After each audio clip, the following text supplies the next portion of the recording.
Hi, I'm Gregg Wallis, Senior Editor with Hotel Business, and I'm joined today by Mark Shalala, SVP of Development for Upscale Brands for Choice Hotels International. Thank you for joining us, Mark. Thanks for having me. Appreciate it. Great. So recently, after much anticipation, the Fed lowered interest rates for the first time in quite a long time. Right. What do you think about that? Are you optimistic? And, what do you say to your developers or owners with the lower rate? Yeah, look, you said it, highly anticipated and much needed for our industry. I don't think we're going to see an immediate impact, but it just means that monetary policy is moving in the right direction. The Fed's talking about more cuts in future meetings. So that's going to move the cost of capital in the right direction. And we think that's going to create opportunities to developers to move their projects forward. Lower cost of debt will allow their deals to pencil a little bit better. We also think it's going to narrow the gap on the bid and the ask on the transaction side and allow for more transactions to happen, which is great for the industry and really great for Choice Hotels because a lot of our growth comes through conversions. But the thing we're really most excited about is sort of the key underlying economic indicators that we track very closely. There's a few that lead us to believe that now is the time to really get your project moving forward. The first is GDP growth. Right now, GDP growth is tracking about 2 to 3%. And there's always been a direct correlation between GDP and RevPAR growth. So that's a positive sign. The other thing is workforce participation. We're back to 62%. That's almost normalized pre-pandemic 2019 numbers. When people are working, they have income, they have jobs, and they travel, they plan vacations. That's another great thing for our industry and the future. And then finally, supply growth has been pretty muted because of the challenges of getting into the ground with your projects or moving projects forward due to the inflationary environment and the economic policy. Every developer knows you don't want to actually go into a market last where there's a lot of supply coming in. So right now we're looking at a lot of markets where supply growth has been muted, and now is a great time because of all these factors for our developers to move our projects forward. We're not just going to put this on the backs of our developers. We're going to invest with them heavily. We've got corporate balance sheet support that we've committed to invest alongside our investors to help them move their projects forward through different incentives and other things like that. So we're excited about how things are lining up from an economic perspective.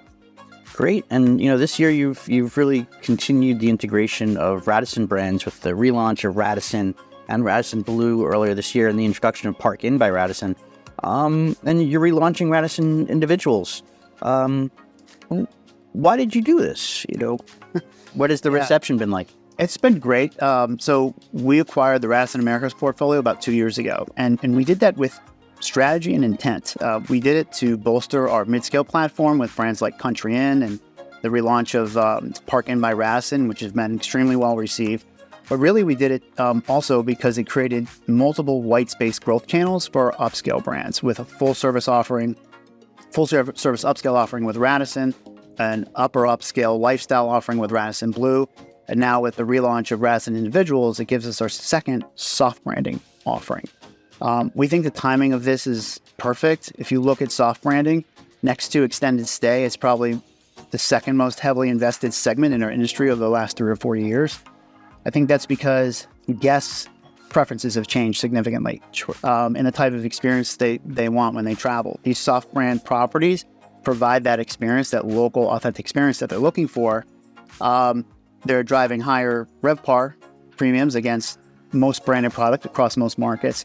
And soft brands, at least with us, we provide a ton of flexibility in designing and building the hotels, but also flexibility in the operating model, right sizing F&B and other amenities and offerings to really drive profitability for our owners in their hotels. So those things are going to continue to fuel soft branding. And we know a little bit about the space with the Ascend brand and having been in the space for a while and growing that brand. So we're really confident what we can do with the Radisson Individuals in the upper upscale space of soft branding.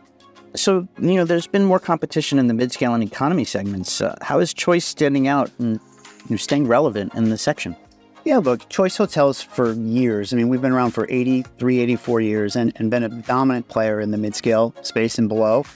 We have the winning strategies. We have the business models that we know what works. We are seeing competition come into our space that hasn't been there before, but their success is not guaranteed. There's a lot of work there for them to understand the model and deliver the type of results that we have, not only short-term, but long-term. And that's what developers are looking for.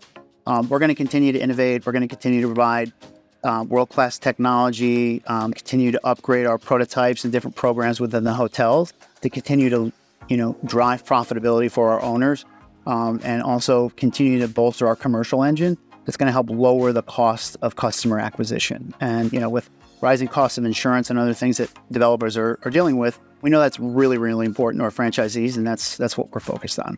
Fantastic. Well, Mark, thank you so much for joining us today. I appreciate it. Appreciate it. Thanks for having me. Thank you.